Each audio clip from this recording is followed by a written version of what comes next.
ബിന്ദു എന്നൊരു ഭക്ത ചോദിച്ച ചോദ്യമാണ് കേട്ടോ. ബിന്ദു ചേച്ചിയുടെ മകന് വയ്യാതായപ്പോഴേ കുറച്ച് തുക ഒഴിഞ്ഞു വെച്ചിട്ടുണ്ടായിരുന്നു ഗുരുവായൂർ കൊണ്ടുവന്ന് സമർപ്പിക്കാനായിട്ട്. അപ്പോൾ അവർക്ക് വരാനായിട്ട് സാധിച്ചില്ല. അപ്പോൾ തൊട്ടടുത്ത് നിന്ന് ഗുരുവായൂർക്ക് വരുമ്പോൾ അവരുടെ കൈവശം കൊടുത്തയക്കാനായിട്ട് ഈ തുക കൊണ്ടു ചെന്നു അത്രേ.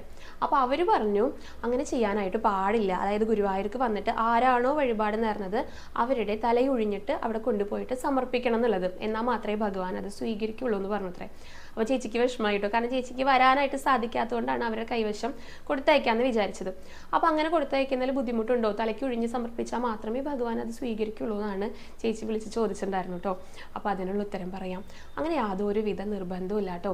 പലരും അവിടെ ചെയ്യുന്ന കണ്ടിട്ടുണ്ട്, തലയൊഴിഞ്ഞിട്ട് സമർപ്പിക്കുക എന്നുള്ളത്. അങ്ങനെ ഒരു നിർബന്ധമില്ല. ഭഗവാൻ അറിയാം അത് ആരുടെ വഴിപാടാണെന്നുള്ളത്, ആർക്ക് വേണ്ടിയിട്ട് നേർന്നിട്ടുള്ളതാണെന്നുള്ളത്. അത് അവിടെ കൊണ്ടുപോയി സമർപ്പിച്ചാൽ മതി, അത്രയേ ഉള്ളൂ. ആരുടെ കൈവശം കൊടുത്തയച്ചാലും ഭഗവാൻ അത് സ്വീകരിക്കും. കാരണം ഭഗവാൻ അറിയാം. അതിന് പുറകിലൊരു കഥാസന്ദർഭം തന്നെ പറയുന്നുണ്ട് കേട്ടോ. ഞാൻ മുൻപ് ഉദ്ധവദൂത് പറയുന്ന സമയത്ത്, അത് ഫുൾ വീഡിയോയിലാണ് പറഞ്ഞത്, ഈ ഒരു കാര്യം പറഞ്ഞിട്ടുണ്ടായിരുന്നു. ഉദ്ധവരെ ഭഗവാൻ, അതായത് വൃന്ദാവനത്തിലേക്ക് വന്നിരിക്കുകയാണ് ഭഗവാന്റെ വിശേഷങ്ങൾ പറയാനും വൃന്ദാവന നിവാസികളെ സമാധാനിപ്പിക്കാനും ഒക്കെ ആയിട്ട്. എന്നിട്ട് തിരിച്ചു പോകുന്ന സമയത്ത് കുറേ സമ്മാനങ്ങൾ വൃന്ദാവന നിവാസികൾ ഭഗവാന് നൽകാനായിട്ട് കൊടുത്തയക്കുന്നുണ്ട്.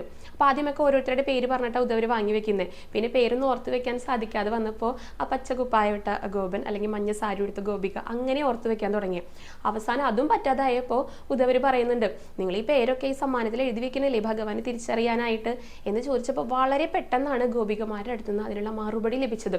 ഞങ്ങളീ തന്നു വിടുന്ന സമ്മാനങ്ങൾ ആരുടെ വകയാണെന്ന് ഭഗവാന് തിരിച്ചറിയാൻ സാധിച്ചില്ലെങ്കിൽ അവിടെ മധുരയിലെ കുപ്പത്തൊട്ടി ഉണ്ടായിരിക്കുമല്ലോ അവിടെ ഉപേക്ഷിച്ചോളൂ എന്നാ പറയുന്നത്. അത്രയും അവർക്ക് ഉറപ്പാണ് ഇത് ആരുടെ വകയാണെന്ന് ഭഗവാനെ തിരിച്ചറിയാനായിട്ട് സാധിക്കും എന്നുള്ളത്. ആ ഉറപ്പാണ് നമുക്ക് വേണ്ടത്. അത് ഭഗവാനും ഉണ്ട്. കാരണം ഉദ്ധവർ അവിടേക്ക് എത്തിയപ്പോൾ മനസ്സിലായിട്ടുണ്ടായിരുന്നു ഭഗവാൻ. ഉദ്ധവർ വന്നു എന്നിട്ട് ആ ഓരോരോ സമ്മാനങ്ങൾ ഇതിന്നാളുടെ അല്ലേ എന്ന് പറഞ്ഞിട്ടാണ് ഭഗവാൻ സ്വീകരിച്ചിട്ടുണ്ടായിരുന്നത്. അപ്രകാരം നമുക്ക് പറഞ്ഞു തരുന്നേ.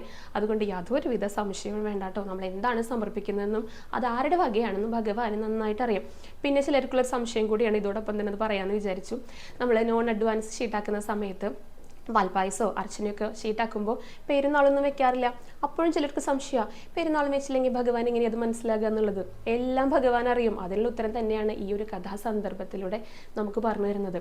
അപ്പോൾ ഇനി മുതലേ എന്ത് വഴിപാടുകൾ ഭഗവാന് കൊണ്ടുവന്ന് സമർപ്പിക്കുകയാണെങ്കിലും അതെന്താണെന്നും അത് ആരുടെ വകയാണെന്നും ഭഗവാനെ നന്നായിട്ട് അറിയാം കേട്ടോ. അപ്പോൾ ഇനി മുതലേ അങ്ങനെയുള്ള സംശയങ്ങളൊന്നും തന്നെ വേണ്ട.